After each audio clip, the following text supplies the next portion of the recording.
Use the code PODCAST at checkout and save $10 on an annual digital subscription to WDW Magazine.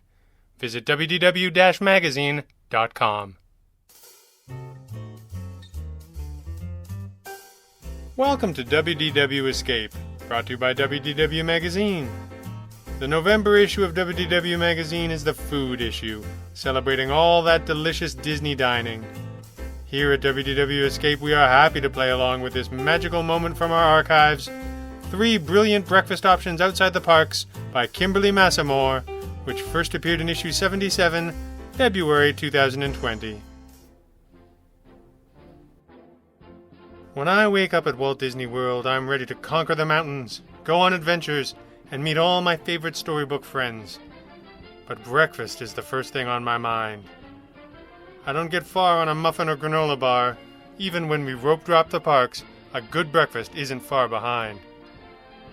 The good news is at Walt Disney World there are so many dining choices that the most difficult task is narrowing down what you want to eat. Here are my 3 favorite breakfast locations you can find outside the parks on Disney property. Put me at any quick service location and chances are I will find something delicious to eat. I'm not super picky, but I'll go out of my way for my absolute favorite breakfast at Walt Disney World, Tonga Toast. It's located at Captain Cook's until 11 a.m. at the beautiful Disney's Polynesian Village Resort. Tonga Toast is French toast stuffed with bananas and deep fried with a cinnamon and sugar coating on the outside. It is deliciously yummy and thick. Don't let the size fool you. This is not a shareable item. Just kidding. If you aren't a big breakfast eater, you could probably share one, but I prefer having one all to myself. There are several great reasons to go here besides the Tonga Toast.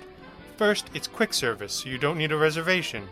Secondly, the quick service dining plan is accepted, though you might want to save your credit for a heartier meal. Third, you can use mobile order. The third option is the best if you want to maximize your morning before heading to nearby Magic Kingdom. To get to the Polynesian on our last visit, we took the bus to Magic Kingdom and then enjoyed the scenic view on the monorail, ate breakfast, toured the Polynesian, and still arrived at Magic Kingdom before the big crowds. It was a lovely morning. Take time to smell the Tonga Toast and put this on your must-try list. Before one of our trips, I decided to wing our dining reservations. I don't suggest it. And woke up one morning wanting a fabulous breakfast. We were already planning on going to Disney's Animal Kingdom, so I refined my search to those restaurants. Lo and behold, Rainforest Cafe at Disney's Animal Kingdom came up, but it was for later in the morning, so my backup plan was enacted. I had to use my Landry's card. Landry's is the company that owns Rainforest Cafe, T-Rex, Yak and Yeti Restaurant, and others not on Disney property. When you become a member, you get next available seating at the restaurant without the need for a reservation. Rainforest Cafe is located outside of Disney's Animal Kingdom, so you don't need a park ticket to enjoy the food there. As soon as we got to Disney's Animal Kingdom, I showed my Landry's card, we received a table, and we were ready to have a fantastic breakfast. I ordered the breakfast of bandits, which was eggs with bacon, breakfast potatoes, and toast. It was very filling and a great way to fuel up for a day at the park. One important thing to know about this location is that they have Tonga Toast, however it is not the Tonga Toast as referenced above. I learned the hard way when I was so excited to introduce it to my daughter, yet so disappointed when it wasn't filled with bananas. She still liked it. The breakfast prices were on par with the quick service location prices, but you get the relaxing feeling that comes with a table service location. The Disney dining plan and the deluxe dining plan are accepted at this location. I would definitely recommend eating breakfast here, especially on an Animal Kingdom park day. During our last trip, we decided to try out Minnie's Beach Bash Breakfast at Cape May Cafe. I was a little nervous to change from our traditional breakfast at Chef Mickey's, even though this came recommended by a lot of people. This was going to be our checkout day meal, and we were staying at Disney's Beach Club where it is located, so it just made sense. It was the best decision I have ever made. First, it's a character breakfast.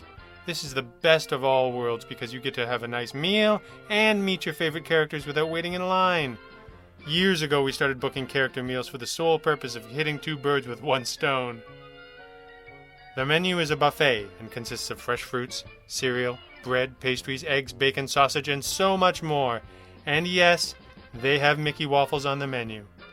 It was a delicious way to end our trip to Walt Disney World. The Disney dining plan and the deluxe dining plan are accepted at Cape May Cafe. This may become our new tradition on departure day. Breakfast wasn't as expensive as the dinner is there, but it's a character meal, so it will be the higher end of your breakfast budget. My favorite part was getting to see Minnie, Goofy, Donald, and Daisy in their beach attire. Breakfast at Walt Disney World is my favorite way to start the day. You won't go hungry at WDW, as there are hundreds of places to get something to eat. Even if you aren't a big breakfast eater, consider having granola bars, fruit, or muffins in your room to grab before you head out to the parks. Don't be afraid to try something new on your next trip, and definitely have some Tonga toast.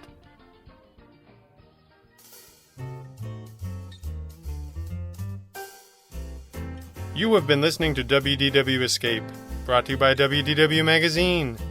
When you need more Walt Disney World in your life, WDW Magazine has you covered. Beautiful photography, entertaining articles, and stunning keepsake issues you will enjoy time and time again. Subscribe to WDW Magazine and escape with us every day.